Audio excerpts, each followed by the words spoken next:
തെരഞ്ഞെടുപ്പ് പ്രഖ്യാപിച്ചു. തെരഞ്ഞെടുപ്പ് തൊട്ടു മുമ്പായി കൊണ്ട് സാർ ചില അവലോകനങ്ങളൊക്കെ നമ്മുടെ വീഡിയോസിലൂടെ പറഞ്ഞിട്ടുണ്ടായിരുന്നു. 100-നും 105-നും ഇടയിൽ, അഥവാ അത് 110 വരെ ആകാം, UDF വൻ ഭൂരിപക്ഷത്തോടു കൂടി അധികാരത്തിൽ വരാനുള്ള സാധ്യതകളാണ് ഉള്ളത്. അങ്ങനെ തന്നെ സംഭവിക്കും എന്നാണ് പറഞ്ഞത്. അതിനുശേഷം പല വീഡിയോകളിലും അത് അടിവരയിട്ട് തന്നെ പറയുന്നതായിരുന്നു.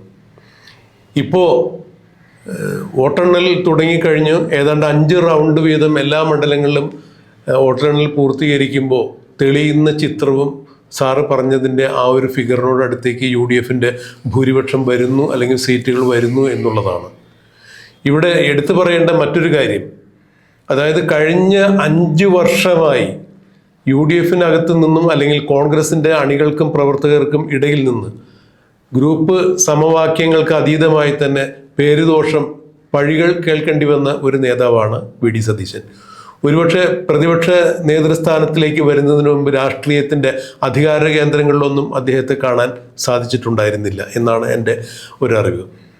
അവിടെ നിന്ന് പ്രതിപക്ഷ സ്ഥാനത്തേക്ക് നിയോഗിക്കപ്പെടുമ്പോൾ അദ്ദേഹത്തിന് വലിയൊരു ദൗത്യമാണ് ഉണ്ടാക്കാനിരുന്നത്. UDF കാലം കഴിഞ്ഞു, കേരളത്തിൽ കോൺഗ്രസിൻ്റെ കഥ കഴിഞ്ഞു. ഇനി അങ്ങോട്ട് CPM പ്രതിപക്ഷത്തിരിക്കാം, CPM സർക്കാരിൻ്റെ പ്രതിപക്ഷത്തിരിക്കാനേ യോഗമുള്ളൂ. ഇനിയും ഇങ്ങനെ തുടർന്നാൽ UDF സംവിധാനം നിലനിൽക്കില്ല. മുസ്ലിം ലീഗ് LDF പോകും. അവിടെ VD സതീശൻ എന്ന പ്രതിപക്ഷ നേതാവിന് വലിയ വെല്ലുവിളികളായിരുന്നു. പാർട്ടിയെയും അണികളെയും സജ്ജരാക്കുക, തെരഞ്ഞെടുപ്പ് അവലോകനങ്ങൾ, അല്ലെങ്കിൽ തെരഞ്ഞെടുപ്പിലേക്ക് പാർട്ടിയെ കൊണ്ടുചെന്ന് വരിക, ഒപ്പം തന്നെ നല്ലൊരു നേതാവാണ് എന്ന നിലയിലേക്ക് ഉയർന്നു വരിക, ഭരണസാരഥ്യത്തിലേക്ക് എത്താനുള്ള പ്രയത്നങ്ങൾ നടത്തുക. മത ജാതി സമവാക്യങ്ങൾ കുലംകുത്തി മറിയുന്ന കേരളത്തിൽ കോൺഗ്രസിന് തനതായ രീതിയിലുള്ള ഒരു ശക്തി പകരുക, ഇതൊക്കെ VD സതീശൻ്റെ വലിയ വെല്ലുവിളിയിലായിരുന്നു. മുന്നണിക്കകത്തു നിന്നും പുറത്തു നിന്നും ഇതിന് ധാരാളം പ്രതിസന്ധികൾ അദ്ദേഹത്തിന് തരണം ചെയ്യേണ്ടിയിരുന്നു. എന്നാൽ അദ്ദേഹം നേരിട്ട് നേതൃത്വം നൽകിയ ഉപതെരഞ്ഞെടുപ്പുകളിൽ ഒന്നൊഴികെ ബാക്കി എല്ലാത്തിലും വലിയ ഭൂരിപക്ഷത്തോടു കൂടി ജയിക്കാൻ സാധിച്ചു എന്നുള്ളതും അദ്ദേഹത്തിൻ്റെ നേട്ടമാണ്. ഇന്നിപ്പോൾ 2026 നിയമസഭാ തെരഞ്ഞെടുപ്പിൽ ഫലപ്രഖ്യാപനങ്ങൾ വന്നുകൊണ്ടിരിക്കുമ്പോൾ സാറ് പ്രവചിച്ച രീതിയിലേക്ക് UDF സീറ്റുകൾ മാറുന്ന അവസരത്തിൽ VD സതീശൻ കോൺഗ്രസിൽ തീർത്തും അപ്രസക്തനാണെന്ന് പറഞ്ഞ ആളുകൾക്ക് കൃത്യമായ മറുപടി, അദ്ദേഹം രാഷ്ട്രീയ വനവാസത്തിന് ഇനി പോകേണ്ടതുണ്ടോ? അതായത് രാഷ്ട്രീയ വനവാസം എന്നുള്ളത് കഴിഞ്ഞു. ഇപ്പോഴത്തെ അവസ്ഥ പ്രകാരം 101 സീറ്റിലാണ് UDF മുന്നിൽ നിൽക്കുന്നത്. 100+1 അദ്ദേഹം പറഞ്ഞ 2 കാര്യങ്ങളാണ്. 100+1 സീറ്റുകളായിരിക്കും UDF. 2, UDF അധികാരത്തിൽ വന്നില്ലെങ്കിൽ ഞാൻ വനവാസത്തിന് പോകുമെന്നാണ്. അതിൽ 2 നടന്നു. UDF അധികാരത്തിലേക്ക് വന്നു, അതോടൊപ്പം അദ്ദേഹത്തിന് 100+1 സീറ്റിലേക്ക് പോയി. ഞാൻ നേരത്തെ പറഞ്ഞിട്ടുള്ളത് 104 സീറ്റാണ് UDF കിട്ടുക എന്നുള്ള ഇന്റലിജൻസ് റിപ്പോർട്ട് കേരളത്തിൽ പുറത്തുവിട്ട ഒരേ ഒരാൾ ഞാനാണ്. പിണറായി വിജയന്റെ കൈവശമുള്ള 104 സീറ്റ് പ്ലസ് 113 സീറ്റ് വരെ കിട്ടുമെന്നുള്ള നേരത്തെയുള്ള റിപ്പോർട്ട്. ഇന്നലെ ഞാൻ പറഞ്ഞിട്ടുള്ളത് 90+20 20 എന്ന് പറഞ്ഞാൽ അങ്ങോട്ടും ഇങ്ങോട്ടും മാറാവുന്ന സീറ്റുകൾ വരുമ്പോൾ 110 സീറ്റ് വരെ കിട്ടാം. ഇപ്പോഴത്തെ സ്ഥിതി വെച്ചിട്ട് VD സതീശൻ എന്താണോ പറഞ്ഞത് അത് 100% വിജയിച്ചിരിക്കുന്നു എന്നുള്ളതാണ്. ഇങ്ങനെ ഒരു മനുഷ്യനെ ഞാൻ ജീവിതത്തിൽ ഇതുവരെ കണ്ടിട്ടില്ല. എനിക്ക് ഏറ്റവും ചുരുങ്ങി 45 വർഷത്തെ പത്രപ്രവർത്തന പരിചയമുണ്ട്. അന്നു മുതൽ രാഷ്ട്രീയ നിരീക്ഷണം നടത്തുന്ന ആളാണ്. എല്ലാ രാഷ്ട്രീയ പാർട്ടികളെ പ്രമുഖ നേതാക്കന്മാരുമായി അടുത്ത ബന്ധം പുലർത്തുന്ന ആളാണ്. എന്നാൽ ഇത്രയധികം കാൽക്കുലേറ്റ് ചെയ്ത് കൃത്യമായി സോഷ്യൽ എഞ്ചിനീയറിംഗ് നടത്തി, ഇത്രയും ഇലക്ഷൻ എഞ്ചിനീയറിംഗ് നടത്തി കാൽക്കുലേറ്റ് ചെയ്ത് പറയുന്ന, വേറെ യാതൊരു ബന്ധങ്ങളില്ലാതെ കൃത്യമായി പറയുന്ന, അദ്ദേഹം വേറെ മെഷീൻ വെച്ച് പറയുന്നതല്ല, ജനങ്ങളിലേക്ക് ഇറങ്ങിച്ചെന്ന് ജനങ്ങളിൽ നിന്ന് കൃത്യമായി പഠിച്ച് അദ്ദേഹം കാൽക്കുലേറ്റ് ചെയ്ത് പറയുന്നതാണ് ഓരോ ഇലക്ഷനിലെയും വിജയം. ആദ്യത്തെ ഇലക്ഷനിൽ അദ്ദേഹം എന്നോട് പറഞ്ഞത് 25,000 വോട്ടിന് ജയിക്കുമെന്ന് ഞാനും അദ്ദേഹം നടത്തിയ ഇലക്ഷൻ കഴിഞ്ഞിട്ട് ഉടനെ എണ്ണുന്നതിന് മുമ്പ് അദ്ദേഹം പറഞ്ഞിട്ടുള്ള ഒരു വാചകമാണ് തൃക്കാക്കര ഇലക്ഷൻ. 14,000 വോട്ടിനായിരുന്നു PT തോമസ് ജയിച്ചത്. ഉമാ തോമസ് 25,000 വോട്ടിന് കൃത്യമായി ജയിച്ചു. അതിനുശേഷം എന്നോട് പറഞ്ഞിട്ടുള്ളത് പുതുപ്പള്ളി ഇലക്ഷനിൽ 30,000-40,000 വോട്ടിനിടയിലായിരിക്കും വിജയം എന്ന് പറഞ്ഞു. 38,000-ഓളം വോട്ടിന്റെ ഭൂരിപക്ഷത്തിനാണ് പുതുപ്പള്ളിയിൽ ചാണ്ടി ഉമ്മൻ ഉപതെരഞ്ഞെടുപ്പിൽ ജയിച്ചത്. ഇതേപോലെ തന്നെയായിരുന്നു അദ്ദേഹം എന്നോട് പറഞ്ഞത് പാലക്കാട് മിനിമം 15,000 മുതൽ 20,000 വോട്ടിന്റെ ഭൂരിപക്ഷമായിരിക്കും എന്ന് പറഞ്ഞു. കൃത്യം 18,000 മേലെ 19,000 അടുത്തുള്ള ഭൂരിപക്ഷമാണ് പാലക്കാട് വിജയിച്ചത്. അതിനുശേഷം നിലമ്പൂർ ഇലക്ഷൻ അദ്ദേഹം പറഞ്ഞത് 10,000 വോട്ടിന് മേലെ എന്നുള്ളതാണ്.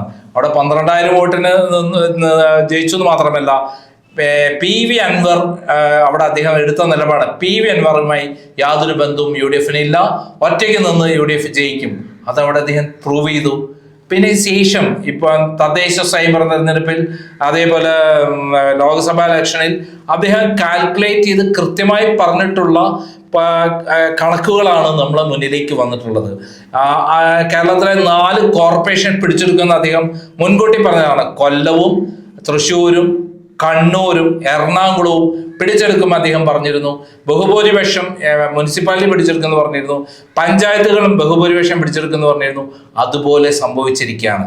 ഇപ്പോഴിതാ നിയമസഭാ തെരഞ്ഞെടുപ്പിൽ പരസ്യമായി അദ്ദേഹം പറഞ്ഞാണ് 100+ ആണ് അദ്ദേഹത്തിന്റെ സീറ്റുകൾ എന്ന് പറഞ്ഞത്. അദ്ദേഹം തിരുവനന്തപുരം മുതൽ കാസർഗോഡ് മുതൽ തിരുവനന്തപുരം വരെ പഠിച്ച് ഓരോ മണ്ഡലത്തിലെയും കാര്യങ്ങൾ പഠിച്ച് ആ കാര്യങ്ങളിൽ നിന്നാണ് പൊതുയുഗയാത്ര നടത്തി. വൻ വിജയമായിരുന്നു അദ്ദേഹത്തിന് പൊതുയുഗയാത്ര. അതിൽ നിന്നാണ് അദ്ദേഹം പറഞ്ഞത് 100+ ആയിരിക്കും എന്ന് പറഞ്ഞത്. ഇപ്പോഴിതാ സത്യമായിരിക്കും. ചിലപ്പോൾ അങ്ങോട്ടും ഇങ്ങോട്ടും ചെറിയൊരു വ്യത്യാസം എന്നല്ലാതെ വേറൊരു വ്യത്യാസവും ഉണ്ടായിട്ടില്ല. പല സ്ഥലങ്ങളിലും 35,000, 40,000, 50,000 വോട്ടിന്റെ ഭൂരിപക്ഷമാണ് ഉണ്ടായിട്ടുള്ളത്. അദ്ദേഹത്തിന്റെ പറവൂർ മണ്ഡലത്തെ അദ്ദേഹം ശ്രദ്ധിക്കുന്നതിന് പകരം കേരളത്തിലെ മറ്റു മണ്ഡലങ്ങളിലേക്ക് ഇറങ്ങിച്ചെന്നുള്ള പ്രവർത്തനമാണ് അദ്ദേഹം നടത്തിയിട്ടുള്ളത്. അദ്ദേഹം പറവൂരിൽ അദ്ദേഹം മാത്രം കോൺസെൻട്രേറ്റ് ചെയ്തിരുന്നെങ്കിൽ അദ്ദേഹം വൻ വിജയം നേടുമായിരുന്നു. എന്നാൽ മറ്റു മണ്ഡലങ്ങളിൽ, കേരളത്തിലെ എല്ലാ മണ്ഡലങ്ങളിലും എവിടെയൊക്കെ പോരായ്മകളുണ്ട്, എവിടെയൊക്കെ എന്തൊക്കെ കാര്യങ്ങൾ ചെയ്യണമെന്ന് പഠിച്ച് അദ്ദേഹം കൃത്യമായി നടത്തുകയും മാത്രമല്ല CPM-ന്റെ ഉള്ളിലുള്ള വിള്ളൽ നേരത്തെ കണ്ടെത്തി. നേരത്തെ ഒരു കൊല്ലം മുമ്പ് തന്നെ പയ്യന്നൂരിലും അതേപോലെ തളിപ്പറമ്പും സ്ഥാനാർത്ഥികളെ കണ്ടെത്തിയിരുന്നു എന്നുള്ളതാണ് ഏറ്റവും പ്രധാനം. സുധാകരനുമായി 1.5 വർഷം മുമ്പ് അദ്ദേഹം ഡിസ്കഷൻ നടത്തി ആ സ്ഥാനാർത്ഥിയെ ഫിക്സ് ചെയ്തിരുന്നു എന്നുള്ളതാണ് അദ്ദേഹത്തിന്റെ ഏറ്റവും വലിയ വിജയം. ഇങ്ങനെയുള്ള കൃത്യമായ കാൽക്കുലേഷൻ നടത്തി ഒരു തടസ്സവുമില്ലാതെ UDF ഒരൊറ്റക്കെട്ടായി ടീം UDF ആയി ചരിത്രത്തിൽ ഇന്നേവരില്ലാത്ത പോരാട്ടമാണ് നടത്തിയത്. കോൺഗ്രസിൽ ഒരു പടലപ്പിണക്കവും ഇല്ലാതെ സുധാകരൻ മാത്രമാണ് ചില കാര്യങ്ങൾ പ്രശ്നമുണ്ടാക്കാൻ ശ്രമിച്ചത്. അദ്ദേഹം VD സതീശനെക്കാളും ഒരു സീനിയറായ നേതാവ് എന്നുള്ള ഒരു ലിമിറ്റേഷൻ ഉണ്ടായിരുന്നു. അതിനെയൊക്കെ തരണം ചെയ്തു അദ്ദേഹം. എന്നിട്ട് ഇപ്പോഴത്തെ അദ്ദേഹം പറഞ്ഞ വാക്ക് അച്ചട്ടായിട്ട് എത്തിയിരിക്കുകയാണ്. ഇതാണ് ഒരു രാഷ്ട്രീയ നേതാവിന്റെ വിജയം. ഒരു രാഷ്ട്രീയ നേതാവ് എന്തായിരിക്കണം? ജനങ്ങളുടെ നാടിമിടിപ്പ് അറിയുന്ന നേതാവായിരിക്കണം. അദ്ദേഹം എന്തൊക്കെയാണ് ജനങ്ങൾ ആഗ്രഹിക്കുക, എന്തൊക്കെയാണ് ജനങ്ങളുടെ പ്രശ്നങ്ങൾ, എങ്ങനെയായിരിക്കും ജനങ്ങളുടെ മനസ്സ്, അതറിയാത്തൊരു നേതാവല്ല. VD സതീശന്റെ വിജയം അതാണെങ്കിൽ രമേശ് ചെന്നിത്തലയുടെ പരാജയം 2016 മുതൽ 2021 വരെ നടന്നതും അതുകൊണ്ട് അദ്ദേഹം പ്രതിപക്ഷ നേതാവായി ഭയങ്കര വിജയിച്ചു. പക്ഷെ ജനങ്ങളെ പഠിക്കാൻ കഴിഞ്ഞില്ല, ജനങ്ങളിലേക്ക് ഇറങ്ങിച്ചെല്ലാൻ പറ്റിയില്ല. പല തടസ്സങ്ങളുണ്ടായിട്ടുണ്ട്. കോവിഡ് തുടങ്ങിയ നിപ്പ തുടങ്ങിയുള്ള പല തടസ്സങ്ങളുണ്ടായിട്ടുണ്ടെങ്കിലും അദ്ദേഹത്തിന് ഇറങ്ങിച്ചെല്ലേണ്ടായിരുന്നു. ഘട്ടമായിട്ട് അത് അദ്ദേഹം കയറി പോകേണ്ടതായിരുന്നു. പക്ഷെ അതിന് കഴിഞ്ഞില്ല. VD സതീശന്റെ വിജയം എന്ന് പറയുന്നത് തുടക്കം മുതൽ അവസാനം വരെ ഒരേപോലെ ഗ്രാഫ് ഉയർന്ന് എത്തിയതാണ്. അദ്ദേഹത്തിന്റെ വിജയം തന്നെയാണ് ഈ ഇലക്ഷന്റെ വിജയം എന്ന് പറയാൻ പറ്റും. കൂടാതെ ക്രൈം പറഞ്ഞ കാര്യങ്ങൾ അച്ചട്ടായിട്ടാണ് കാര്യങ്ങൾ നടന്നിരിക്കുന്നത്. എന്തിന് തുടക്കം മുതൽ പറയുന്ന ഒരു കാര്യമുണ്ട്. 110 വരെ മിനിമം 100 സീറ്റിൽ മേതെ എന്ന് പറഞ്ഞിട്ട് ഓരോ മണ്ഡലങ്ങളുടെ പേരെടുത്ത് പറഞ്ഞ് ആ മണ്ഡലങ്ങളിൽ വിജയിക്കുമെന്ന് പറഞ്ഞില്ല. കാസർഗോഡ് നമ്മൾ പറഞ്ഞു 4 സീറ്റിൽ നിന്ന് കൃത്യമായി 4 സീറ്റിൽ വിജയിച്ചിരിക്കുകയാണ്. നമ്മള് കണ്ണൂര് പറഞ്ഞത് 5+2 എന്നാണ്. അങ്ങോട്ടും ഇങ്ങോട്ടും വരെ ഇപ്പൊ 7 സീറ്റിൽ അവിടെ UDF വിജയിക്കുന്നു. ചിലപ്പോ 8 സീറ്റിലേക്ക് നീങ്ങാൻ സാധ്യതയുണ്ട്. ലീഡിംഗ് ആണ്. ഈവൻ ധർമ്മടത്ത് അവിടെ അബ്ദുൾ റഷീദ് എന്ന് പറയുന്ന സ്ഥാനാർത്ഥിയോട് കൃത്യമായി ഇന്റർവ്യൂ നടത്തി അവിടെ പിണറായി വിജയൻ തോൽക്കുമെന്ന് പറഞ്ഞിട്ടുള്ളത് ക്രൈമാണ്. അവിടെ നില പരിങ്ങലിൽ തന്നെ വേർത്തുകൊണ്ടിരിക്കുകയാണ്. അവിടെ 5 റൗണ്ട് തന്നെ ഇപ്പോൾ പിണറായി വിജയൻ പിന്നിലാണ്. ഇനി 4 പഞ്ചായത്താണ് എണ്ണാനുള്ളത്. അതിൽ പിണറായി എന്ന് പറയുന്ന സ്ഥലത്തുള്ള അദ്ദേഹം ഭൂരിപക്ഷം നേടാൻ സാധ്യതയുണ്ട്. ചിലപ്പോൾ 1500-2000 ഭൂരിപക്ഷം നേടും. ബാക്കി 3 മണ്ഡലങ്ങളിലൂടെ 3 പഞ്ചായത്തിലൂടെ അദ്ദേഹം തോൽക്കാനാണ് സാധ്യത എന്നുള്ള വിവരമാണ് പുറത്തു വരുന്നത്. അത് കഴിഞ്ഞിട്ട് നമ്മൾ കോഴിക്കോട് പറഞ്ഞപ്പോൾ എന്താ പറഞ്ഞത്? കോഴിക്കോട് ഉറപ്പായിട്ടും 11 സീറ്റ് ജയിക്കും, 2 സീറ്റ് അങ്ങോട്ടും ഇങ്ങോട്ടും. ഇപ്പോൾ ഒറ്റ സീറ്റിൽ മാത്രമാണ് പ്രശ്നമുള്ളൂ. ബേപ്പൂരിൽ അവസാന റൗണ്ടിൽ ഭൂരിപക്ഷം കുറഞ്ഞു PV അൻവർ ജയിക്കുമെന്നുള്ള അവസ്ഥയാണ് ഇപ്പോൾ ഉള്ളത്. കാരണം രാമനാട്ടരി ഫറൂഖാണ് അവസാനം എണ്ണുന്നത്. അവിടെ 2 മുനിസിപ്പാലിറ്റിയും കഴിഞ്ഞ തവണ UDF നേടിയിട്ടുള്ള സ്ഥലമാണ്. അവിടുത്തെ വോട്ടെണ്ണുമ്പോൾ അട്ടിമറി നടക്കും എന്നുള്ള വിവരമാണ് ഇപ്പോൾ എന്നാലും ജയിച്ചാൽ പോലും കുറഞ്ഞ ഭൂരിപക്ഷത്തെ 1 സീറ്റ് മാത്രമായി കോഴിക്കോട് മാറിയിരിക്കുന്നു. വയനാട് 3 സീറ്റും ജയിക്കും എന്ന് പറഞ്ഞത് കൃത്യമായി വന്നിരിക്കുകയാണ്. OR കേളു നല്ല സ്ഥാനാർത്ഥിയാണ്, ചിലപ്പോൾ അദ്ദേഹത്തിന്റെ മികവുണ്ട്, അവിടെ വിജയം മാനന്തവാടി സാധ്യതയുണ്ടെന്ന് ഞാൻ പറഞ്ഞത്. അതേപോലെ തന്നെയാണ് അവിടെ മാനന്തവാടി കാണുന്നത്. അദ്ദേഹം ഒരു സമയം വരെ പിടിച്ചു നിന്നിരുന്നു, ഇപ്പോൾ ഉഷാ വിജയൻ അവിടെ മുന്നിലേക്ക് കയറി വന്നിരുന്നു. മലപ്പുറത്തെ 16 സീറ്റും വൻ ഭൂരിപക്ഷമാണെന്നാണ് ഞാൻ പറഞ്ഞത്. 16 സീറ്റും ഇപ്രാവശ്യം നേടിയിരിക്കുന്നു. VD സതീശൻ പറഞ്ഞൊരു വാചകമുണ്ട്, മലപ്പുറവും കുഞ്ഞാലിക്കുട്ടിയെ ചേർത്ത് പിടിച്ച് പറഞ്ഞൊരു വാചകമുണ്ട്, മലപ്പുറവും എറണാകുളവും ഞങ്ങൾ 2 പേരുമാണ് 30 സീറ്റ് ഉറപ്പാണെന്നുള്ളത്. ഇപ്പോഴിതാ മലപ്പുറം 16 സീറ്റും UDFന് അനുകൂലമായി വന്നിരിക്കുന്നു. ഞാൻ പാലക്കാട് കടന്നപ്പോൾ പറഞ്ഞത് 5 മുതൽ 6 വരെ സീറ്റ് കിട്ടിയാൽ കേരളത്തിൽ 100-ൽ പരം സീറ്റ് കിട്ടുമെന്ന് അവിടുത്തെ പ്രസിഡന്റിനോട് ഞാൻ സംസാരിച്ചൊരു ഓഡിയോ കഴിഞ്ഞ ദിവസം പ്രസിദ്ധീകരിച്ചിരുന്നു. ഇപ്പോഴിതാ അവിടെ 6 സീറ്റോളമാണ് അവിടെ വിജയിച്ചത്. മണ്ണാർക്കാടും കോങ്ങാടും പാലക്കാട് ഇപ്പോൾ ശോഭാ സുരേന്ദ്രൻ അങ്ങോട്ടും ഇങ്ങോട്ടും എന്ന് പറഞ്ഞിരുന്നു, അതും കൃത്യമായി വന്നിരിക്കുകയാണ്. 10,000 വോട്ട് അവർക്ക് അട്ടിമറി BJP പ്രവർത്തക അവിടെയുള്ള ഒരു വിഭാഗം അട്ടിമറിച്ചിട്ട് രമേശ് പിഷാരടിക്ക് കൊടുത്തിട്ടുണ്ടെന്ന് ഞാൻ പറഞ്ഞിരുന്നു. ആ മുനിസിപ്പാലിറ്റിയിലെ വോട്ട് എണ്ണി കഴിഞ്ഞപ്പോൾ തന്നെ 10,000 വോട്ട് കുറവുണ്ട്. ആ 10,000 വോട്ട് അവർക്ക് ലീഡ് ചെയ്താൽ മാത്രമേ മറ്റു 4 പഞ്ചായത്തുകളിൽ കവർ ചെയ്യാൻ പറ്റുള്ളൂ എന്ന് ഞാൻ കൃത്യമായി മനസ്സിലാക്കുന്നു. കഴിഞ്ഞ വർഷം 15,000 വോട്ട് കിട്ടേണ്ട സ്ഥലത്താണ് ശോഭാ സുരേന്ദ്രന് വെറും 1,095 വോട്ടിന്റെ ഭൂരിപക്ഷം അവിടെ ഉണ്ടായിട്ടുള്ളത്. അതിനർത്ഥം അവരെ അട്ടിമറിക്കാൻ വേണ്ടി BJP ശ്രമിച്ചു എന്നുള്ള കാര്യം ശരിയായിരിക്കുകയാണ്. ബാക്കി 5 മുതൽ 6 സീറ്റ് വരെ തൃത്താല ഇപ്പോൾ വിജയത്തിന്റെ പടിയിലാണ്. അതേപടി മണ്ണാർക്കാട് വിജയത്തിന്റെ പടിയിലാണ്. കോങ്ങാട്, ചിറ്റൂര്, അതേപോലെ പട്ടാമ്പി, പാലക്കാട് അടക്കമുള്ള 6 സ്ഥലങ്ങൾ UDF മുന്നേറിക്കൊണ്ടിരിക്കുന്നു എന്നുള്ളതാണ് അവസാന റൗണ്ട് വരുമ്പോൾ. ഇനി അവസാനം എവിടെ കിടക്കാൻ തൃശ്ശൂർ കടക്കുമ്പോൾ തൃശ്ശൂര് 5 സീറ്റ് വരെ വിജയിക്കാൻ സാധ്യതയുണ്ടെന്ന് പറഞ്ഞ കാര്യം ഇപ്പോൾ 5 സീറ്റിൽ 6 സീറ്റിലേക്ക് UDF കയറുകയാണ്. അതേപോലെ തന്നെ എറണാകുളത്ത് 14-ൽ 14 UDF വിജയത്തിന്റെ പാതയിലാണ്. ഏറ്റവും കൂടുതൽ ഇടുക്കിയിലെ കാര്യം അവിടെ 5 സീറ്റിൽ 1 സീറ്റ് മാത്രമാണ് അങ്ങോട്ടും ഇങ്ങോട്ടും എന്ന് പറഞ്ഞത്. പിന്നെ അടുത്തത് ഇവിടെയാണ് കോട്ടയം 9 സീറ്റിൽ ഇപ്പോൾ 9 സീറ്റിലാണ് മുന്നിട്ട് നിൽക്കുന്നത്. ഏറ്റവും അത്ഭുതം 9 സീറ്റിൽ 9 സീറ്റ് എന്നുള്ളത് പലതവണ ഞാൻ പറഞ്ഞിട്ടുള്ളതാണ്. അതേപോലെ പത്തനംതിട്ടയിൽ 1 സീറ്റ് മാത്രമാണ് ഇപ്പോൾ പിന്നിൽ നിൽക്കുന്ന, കോന്നിയിൽ മാത്രം. ബാക്കി എല്ലാ സീറ്റും UDFന്റെ കൂടെയാണ്. ഞാൻ പറഞ്ഞത് പാലക്കാട് പിന്നെ കൊല്ലത്തെ സ്ഥിതി ശേഷം അതിലേക്ക് കടക്കുന്നതിന് മുമ്പ് നമ്മള് പത്തനംതിട്ട, ഇടുക്കി, കോട്ടയം, എറണാകുളം, കോഴിക്കോട്, വയനാട്, മലപ്പുറം ഇതിലെല്ലാം കൂടെ 65 സീറ്റാണ്. ഈ 65 സീറ്റിൽ മാക്സിമം പോവുകയാണെങ്കിൽ 5 സീറ്റ് പോകുന്ന പറഞ്ഞത്. 5 സീറ്റ് പോയിട്ടില്ല. മാക്സിമം പോയാൽ 5 സീറ്റ്, 65-ൽ 60 സീറ്റും എന്ന് കൃത്യമായി പ്രഖ്യാപിച്ചത്. ഞാൻ ഇതിന്റെ അടിസ്ഥാനത്തിലാണ് VD സതീശൻ പറഞ്ഞപ്പോൾ ഞാൻ പറഞ്ഞ 7 നിയോജക മണ്ഡലങ്ങൾ UDFനോട് നിൽക്കുക. അത് ബാക്കി 35-40 സീറ്റ് കിട്ടിയാൽ മതി മറ്റു സ്ഥലങ്ങളിൽ. 7-ൽ 65-ഉം ബാക്കി 75-ന്ന് ഒരു 40 സീറ്റും കിട്ടിയാൽ 100 സീറ്റ് തികയെന്ന് ഞാൻ അദ്ദേഹത്തോട് പറഞ്ഞിരുന്നു. അത് 100% സത്യമായി മാറുകയാണ്. ഇനിയിപ്പോൾ അടുത്തത് ആലപ്പുഴയാണ്. ആലപ്പുഴയിൽ നമ്മൾ എന്താണോ പറഞ്ഞത് അതുപോലെയാണ്. ഇപ്പോൾ 3 സീറ്റ്, 7 സീറ്റാണ്, 6 സീറ്റാണ് ഞാൻ പറഞ്ഞത്. 6 സീറ്റിൽ ഇപ്പോൾ UDF മുന്നിട്ട് നിൽക്കുന്നു. നമ്മളെ ചെങ്ങന്നൂരിൽ സജി ചെറിയാൻ ചെറിയൊരു ഇതിനാണ് നിൽക്കുന്നത്. അവിടെ അങ്ങോട്ടും ഇങ്ങോട്ടും എന്നുള്ള നിലയിൽ നിൽക്കുന്നു. മാവേലിക്കരയും ചെങ്ങന്നൂരും മാത്രം, ചേർത്തല മാത്രമാണ് UDFന് എന്ന് പറഞ്ഞത്, അല്ല LDFന് എന്ന് പറഞ്ഞത് അതേപടി നിൽക്കുകയാണ്. ചെങ്ങന്നൂർ അങ്ങോട്ടും ഇങ്ങോട്ടും ആവാം. ഇനി അടുത്തത് കൊല്ലത്തേക്ക് കടക്കുമ്പോൾ കൊല്ലത്ത് വലിയ അട്ടിമറി നടക്കും എന്ന് പറയുന്ന സ്ഥലത്ത് അതുപോലെ നടന്നിരിക്കുന്നു. അവിടെ ഇപ്പോൾ 3-4 സീറ്റിൽ മാത്രമാണ് UDF LDF നിൽക്കുന്നത്. 5 സീറ്റ് കിട്ടിയായിരിക്കാം. ബാക്കി 7 സീറ്റ് അവിടെ 11 സീറ്റിൽ 7 സീറ്റ് UDF ജയിക്കുന്നു പറഞ്ഞ സ്ഥലത്ത് 7 സീറ്റ് വന്നിരിക്കുന്നു.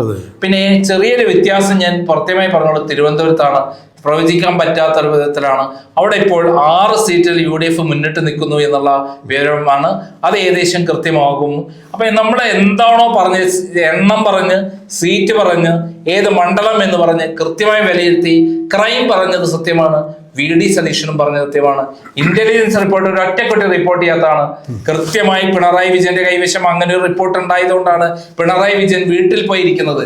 അല്ലെങ്കിൽ തിരുവനന്തപുരത്ത് ഇരിക്കും. 75 സീറ്റ് ഉണ്ടെന്നൊക്കെ പറഞ്ഞത് വെറും പറ്റിക്കലായിരുന്നു. അതായത് പിണറായി വിജയന്റെ കൈവശം 100+ സീറ്റിന്റെ വിജയമാണ് UDF നിന്ന് കൃത്യമായി പ്രവചിച്ചുള്ള വിവരമുണ്ട്. ആ ഇന്റലിജൻസ് റിപ്പോർട്ട് ക്രൈം പുറത്തുവിട്ടപ്പോൾ കെട്ടിച്ചമച്ചാന്ന് പറഞ്ഞ ആൾക്കാർ മുന്നിലാണ് നമ്മളിപ്പോൾ അഭിമാനത്തോടെ നിൽക്കുന്നത്. ഇവിടെ നമ്മൾ മനസ്സിലാക്കേണ്ടത് VD സതീശന് വനവാസത്തിന് പോകണ്ട എന്ന് കേരള ജനത അംഗീകാരം കൊടുത്തിരിക്കുക. അദ്ദേഹം ഇവിടെ വേണം, അദ്ദേഹം മുഖ്യമന്ത്രി വേണം. ആരാണോ 2021 വരെ 26 വരെ പാർട്ടിയെ UDFനെ മുന്നേ നയിച്ച് ഇവിടെ എത്തിച്ചുള്ളത്, അദ്ദേഹം ഇവിടുന്ന് വനവാസത്തിന് പോകാൻ പാടില്ല, അദ്ദേഹം മുഖ്യമന്ത്രി വേണം എന്നുള്ളതാണ് ജനങ്ങളുടെ തീരുമാനം. അതായത് നിലപാടുകളുടെ രാജകുമാരന്റെ നിലപാട് കേരളം അംഗീകരിച്ചു എന്ന് വേണം മനസ്സിലാക്കാൻ. അദ്ദേഹം എടുത്ത ഓരോ തീരുമാനം അച്ചട്ട് ശരിയായി എന്നുള്ളതാണ്. ആദ്യം രാഹുൽ മാങ്കൂട്ടത്തിന്റെ പ്രശ്നം അദ്ദേഹം മുൻകൂട്ടി കണ്ടിയ അദ്ദേഹം വേദനയോടുകൂടി അദ്ദേഹത്തെ സസ്പെൻഡ് ചെയ്യുന്നു എന്ന് പറഞ്ഞ ആളാണ്. അത് എന്തുകൊണ്ടാണ്? പിണറായി വിജയന്റെ അടുത്ത് കളിക്കുന്നറിയാം. അത് കൃത്യമായ 2-3 കേസുകൾ വന്നു. അതിൽ തൊടാൻ പിണറായി വിജയന് കഴിഞ്ഞില്ല. കാരണം അടിച്ച് ചോദിച്ച ചോദ്യം ഞങ്ങൾ പുറത്താക്കി, നിങ്ങൾ എന്തുകൊണ്ട് സ്വർണ്ണക്കൊള്ളയിലെ ആളുകളെ പുറത്താക്കിയില്ല? അതോടുകൂടി പിണറായി വിജയന് LDFന് വായടഞ്ഞു പോയി. സ്വർണ്ണക്കൊള്ളയിൽ മാത്രമല്ല സാറേ, സമാനമായ ലൈംഗിക ആരോപണങ്ങളിൽ പ്രതിയായ ആളുകളൊക്കെ ഇപ്പോഴും അവിടെ തന്നെയാണ്. മാത്രമല്ല P ശശിനെ പോലെ ആൾക്കാരിൽ അവിടെ ഇരിക്കുന്നത്. P ശശി എന്ന് പറയുന്നത് പാർട്ടി അന്വേഷണ കമ്മീഷൻ റിപ്പോർട്ട് പ്രകാരം P ശശി പ്രതിയാണ്. ഒരു MLAയുടെ മകളെ പീഡിപ്പിച്ച ഒരാളല്ലേ. അതൊന്ന്. രണ്ടാമത് അദ്ദേഹത്തിന് മുന്നിൽ വന്ന ബാക്കി എല്ലാ കാര്യങ്ങളും അദ്ദേഹം ഏറ്റവും ഏത് ചോദ്യമാണോ മുന്നിലേക്ക് വരാൻ പോകുന്നത് അത് അടപ്പിച്ചുകൊണ്ടുള്ള പ്രവർത്തനമാണ് അദ്ദേഹം നടത്തിയിട്ടുള്ളത്. ഏത് കാര്യങ്ങൾക്കും മുൻകൂട്ടി കണ്ടുകൊണ്ട് കൃത്യമായിട്ട് പ്രവർത്തനം നടത്തി UDFനെ നയിപ്പിച്ചിരിക്കുന്നു. പിന്നെ നമ്മുടെ കെ സുധാകരൻ എന്ന് പറയുന്ന നേതാവ് കാണിച്ചിട്ടുള്ള ഒരു ചെറിയൊരു പാളിച്ചയാണ് കേരളത്തിൽ ചെറിയ നെഗറ്റീവായിട്ട് മാറിയത്. അദ്ദേഹം ഇലക്ഷൻ സമയത്ത് അവസാനം MP ആയിട്ട് പോലും അദ്ദേഹത്തിന് കണ്ണൂരിൽ സീറ്റ് മത്സരിക്കുമെന്ന് പ്രഖ്യാപിച്ചു, പ്രശ്നമുണ്ടാക്കി. അദ്ദേഹമാണ് KC വേണുഗോപാലിന്റെ പേരും പറഞ്ഞിട്ട് മുൻകൂട്ടി പറഞ്ഞത്. അതെല്ലാം പാളിപ്പോയി. ഇപ്പോൾ ഒരു നേതാവ് മാത്രമാണ് നമ്മുടെ മുന്നിലുള്ളത്, കേരളത്തെ നയിക്കാൻ എല്ലാം കൊണ്ടും കഴിവുള്ള, മുൻകൂട്ടി കാര്യങ്ങൾ കണ്ട് കേരളത്തെ നയിക്കാൻ കഴിവുള്ള ഒരേ ഒരു നേതാവ് ഇപ്പോൾ VD സതീശനാണ്. അദ്ദേഹം എന്തായാലും വനവാസത്തിന് പോവില്ല, അദ്ദേഹം മുഖ്യമന്ത്രിയായി വരും എന്ന് തന്നെ ഞാൻ വിശ്വസിക്കുന്നു. മുൻ ലീഡർ K കരുണാകരന് ശേഷം ഇപ്പോൾ കോൺഗ്രസിന് മറ്റൊരു ലീഡർ ഉണ്ടായിരിക്കുന്ന തരത്തിലേക്കാണ് VD സതീശന്റെ ഇത്തരം നിലപാടുകൾ കാണുമ്പോൾ തോന്നുന്നത്. എന്തായാലും LDFന് അകത്തു നിന്ന് തന്നെ UDFന് വോട്ട് കിട്ടിയിട്ടുണ്ട്. VD സതീശന്റെ നിലപാടുകൾക്ക് കിട്ടിയ അംഗീകാരം തന്നെയാണ് ഇപ്പോൾ UDF വലിയ ഭൂരിപക്ഷത്തിൽ നീങ്ങുന്നത് എന്ന് വേണം മനസ്സിലാക്കാൻ. എന്നാണ് ഇപ്പോൾ ഇതുവരെ പുറത്തു വരുന്ന ഈ കക്ഷി നിലകൾ അല്ലെങ്കിൽ ലീഡിംഗ് സിസ്റ്റം സമ്പ്രദായം പരിശോധിക്കുമ്പോൾ മനസ്സിലാക്കാൻ കഴിയുന്നത്. ഇനി VD സതീശന് സാറ് പറഞ്ഞ പോലെ മുഖ്യമന്ത്രി സ്ഥാനത്ത് കാണാൻ സാധിക്കുമോ ഇല്ലയോ എന്നുള്ളത് കേരളത്തിൻ്റെ ആശങ്ക തന്നെയാണ്. അതെന്തായിരിക്കും എന്നുള്ളത് നമുക്ക് കണ്ടറിയാൻ കാത്തിരിക്കാം.